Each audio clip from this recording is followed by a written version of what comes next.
ఏంట్రా ఇలా జరిగింది? సాయంత్రానికల్లా శుభవార్తతో తిరిగి వస్తా అన్నావు, అలాంటిది సడన్గా ఇలా?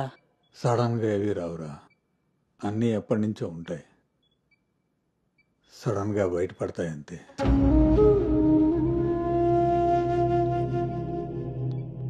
ఇప్పుడు ఎలా ఉందండి సార్? మీరు కొంచెం బయట వెయిట్ చేస్తారా? బీపీ కొంచెం అబ్నార్మల్గా ఉంది. మీరు ఏదో విషయం మీద స్ట్రగుల్ అవుతున్నారు. అలాంటివి ఏమైనా ఉంటే ఫ్యామిలీ మెంబర్స్తో షేర్ చేసుకోండి, కొంచెం రిలీఫ్ అవుతారు. ఈయనకి రెస్ట్ కన్నా రిలీఫ్ ఎక్కువ అవసరం. Take care.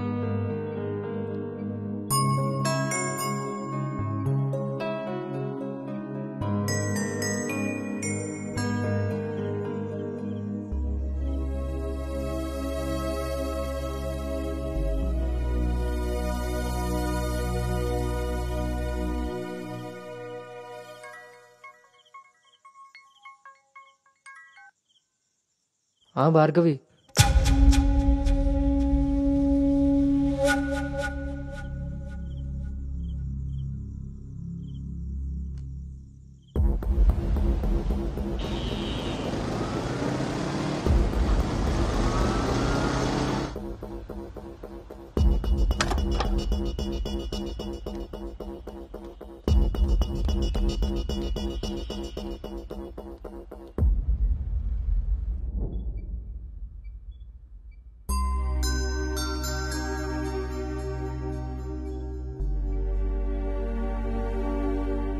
తప్పు జరిగిపోయింది అంకుల్. నిజం తెలుసుకోకుండా మాట్లాడి మా మావయ్య తప్పు చేశారు. నిజం తెలిసి మాట్లాడకుండా నేను తప్పు చేశాను. మీ కుటుంబం గురించి తెలిసి కూడా నిర్ణయం తీసుకొని మా నాన్న తప్పు చేశారు. ఆ రోజు మా మావయ్య చెప్పిన రిషి ఎవరో కాదు అంకుల్, ఇప్పుడు మీ ముందు నిలబడ్డ గౌతమే. లైఫ్ చాలా విచిత్రమైంది అంకుల్. తప్పు చేసే టైంకి మంచి ఎలా ఉంటుందో తెలియనివ్వదు. అది తెలిసే టైంకి చేసిన తప్పు నుంచి మనల్ని బయటికి రానివ్వదు. నేను ఇప్పుడు అదే పరిస్థితిలో ఉన్నాను.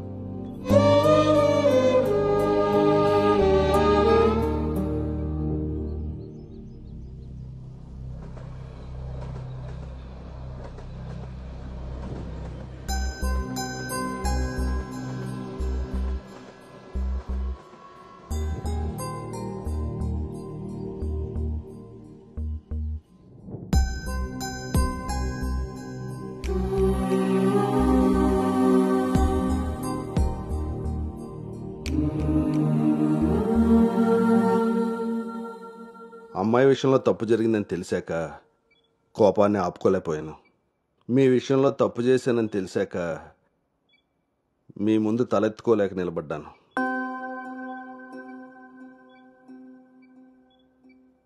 ఎదిగే పిల్లలకి స్వేచ్ఛనిచ్చే మనం మన పిల్లలు ఎదిగిపోయారన్న విషయం కూడా తల్లిదండ్రులుగా మనం గుర్తించగలగాలి. అయినా పెంపకం అంటే పిల్లలకి ఏమీ తెలియకుండా పెంచడం కాదు, వాళ్ళకన్నీ తెలియాలి. అందులో ఏది మంచో ఏది చెడో మనమే తెలియపరచాలి. పిల్లల విషయంలో తప్పు మన పెంపకం అయితే పొరపాటు వాళ్ళ ప్రయాణం.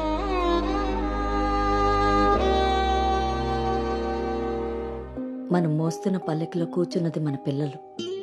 వాళ్ళు బాధ పెట్టారని దింపేయగలవా? మనం బాధపడ్డామని వాళ్ళని వదిలేయగలవా?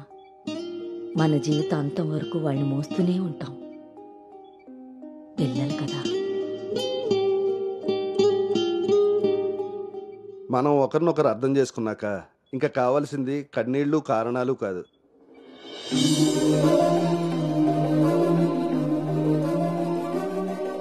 నాకు ఈ పెళ్ళొద్దు నాన్న.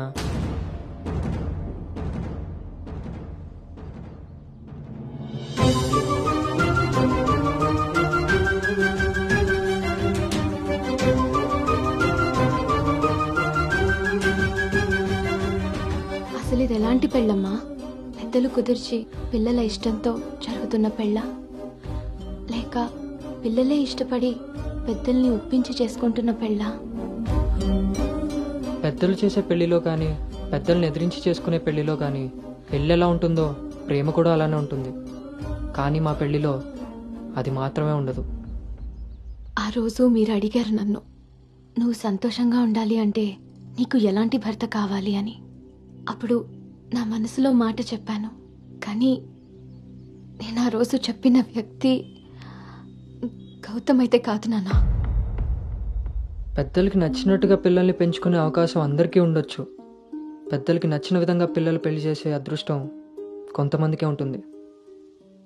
కానీ మేం చేసిన ఈ పొరపాటు కనీసం మిమ్మల్ని కొంతమందిలో కూడా ఉండనివ్వలేదు. ఆ రోజు పెళ్లి చూపుల్లో ఒకరికొకరు ఎదురుపడలేకపోయిన మేము ఈరోజు ఒకరితో ఒకరు జీవితాన్ని ఎలా పంచుకోగలమమ్మా? ఇదంతా విన్న తర్వాత కూడా మీరు ఈ పెళ్లి చేయాలనుకుంటే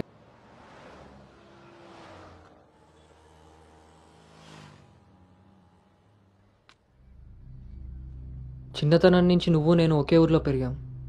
నిన్ను తాకిన గాలే నన్ను తాకింది, నువ్వు తాకిన నెలనే నేను తాకాను. మన పరిచయం విచిత్రం, మన ప్రయాణం ఇంకా విచిత్రం.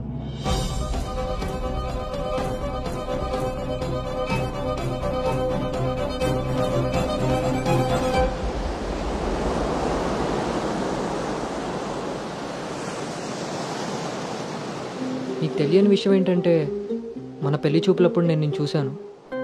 ఎవరితో అయితే అలాంటి రిలేషన్లో ఉన్నానో తననే పెళ్లి చేసుకోబోతున్నానని టెన్షన్తో పారిపోయాను.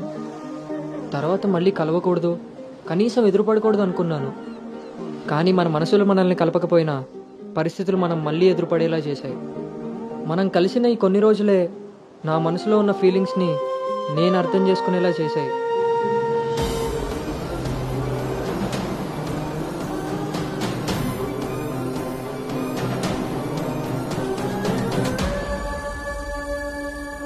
ప్రేమ అందంతోనూ ఐశ్వర్యంతోనూ పుడుతుందని తెలుసు, కానీ కేరింగ్ వల్ల కన్సోలింగ్ వల్ల పుడుతుందని నా విషయంలోనే తెలుసుకున్నాను.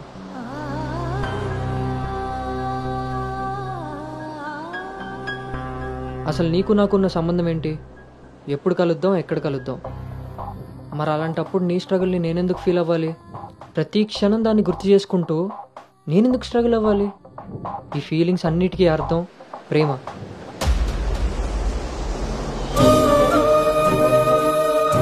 ఆ విషయం చెప్తే నన్ను తప్పుగా చూసి దూరం చేస్తావేమో అన్న భయంతో చెప్పలేకపోయాను. కానీ నువ్వు పెళ్లి చూపులకు ఒప్పుకున్నాక అర్థమైంది అది డౌట్ కాదు, నిజమని. ఎందుకో తెలుసా? నిన్ను చూసుకోవడానికి వచ్చే పెళ్లి కొడుకు నేను కాదని నీకు తెలుసు కాబట్టి. నువ్వు అక్కడ పెళ్లి చూపులకు ఒప్పుకున్నావంటే ఇక్కడ నన్ను లవ్ చేయట్లేదనే కదా. మరి నేనెందుకు ఒప్పుకున్నానో తెలుసా? నన్ను చూస్తే నువ్వు ఎలాగో నచ్చలేదని చెప్తావు. ఆ మాట విని నా మనసు బాధపడుతుందని తెలిసినా మా నాన్న మాట కాదనకుండా వచ్చినందుకు కనీసం ఆయనైనా సంతోషపడతారని వస్తానన్నాను. నేను పల్లవిని దాటి అనుని చేరడానికి చాలా ప్రయత్నించాను, కానీ చివరికి రిషిగానే మిగిలిపోయాను. అలానే నా మనసులో మాట ఎవరికి చెప్పకుండా ఉండలేను. అను నీతో కలిసి తిరగడానికి పరిచయం సరిపోయిందేమో కానీ నా ప్రేమని చెప్పడానికి ధైర్యం సరిపోలేదు. నేను నిన్ను ప్రేమిస్తున్నాను అని గట్టిగా చెప్పాలనిపించింది, కానీ అప్పుడు ఎలా చెప్పాలో తెలియలేదు. ఇప్పుడు ఏం చేయాలో అర్థం కావట్లేదు. అందుకే నా అనుకి ఏదైతే చెప్పాలనుకున్నానో దాన్ని తన సోల్మేట్ అయిన నీకు చెప్పుకుంటే కనీసం రిలీఫ్ అయినా దొరుకుతుందని చెప్తున్నాను.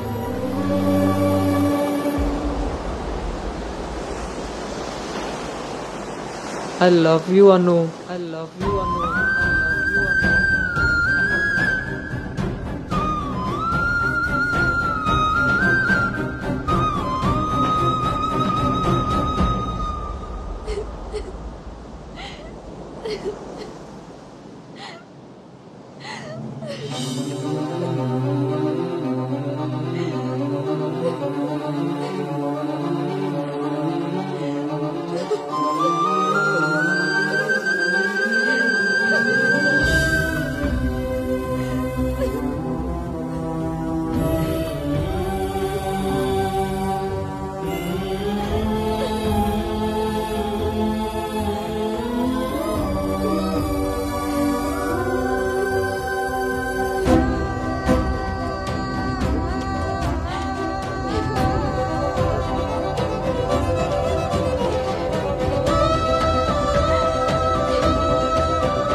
నేనొకటి అడగనా? ఇప్పుడే కదా అయింది, మళ్ళీనా? ఛీ, అబ్బా. అది కాదు.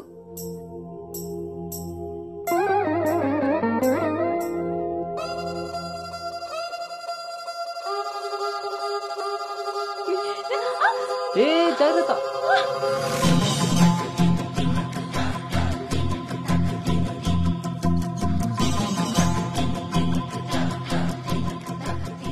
ఆ రోజు కూడా రైల్వే స్టేషన్లో ఇలాగే పట్టుకోవచ్చు కదా, ముద్దెందుకు పెట్టేసా?